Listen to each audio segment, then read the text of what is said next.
పహల్గామ్ ఉగ్రదాడితో భారత్ పాక్ మధ్య ఉద్రిక్తతలు నెలకొన్న వేళ దాయాది దేశం మరోసారి దుశ్చర్యకు దిగింది.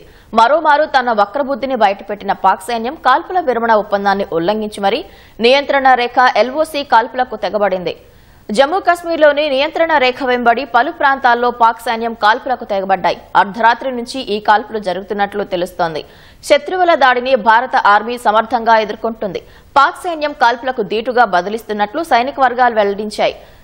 ఇప్పటి వరకు ఎలాంటి ప్రాణ నష్టం సంభవించలేదని, ఎవరికీ గాయాలు కాలేదని ఆర్మీ అధికారి ఒకరు వెల్లడించారు. ఘటనపై మరిన్ని వివరాలు తెలియాల్సి ఉంది.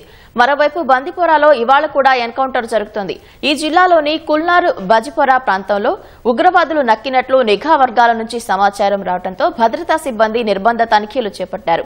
ఈ క్రమంలో జవాన్లను చూసిన ముష్కరులు కాల్పులు జరిపారు. దీంతో భద్రతా సిబ్బంది ఎదురు కాల్పులకు దిగారు. ఈ ఘటనలో 2 జవాన్లు గాయపడినట్లు అధికారులు తెలిపారు.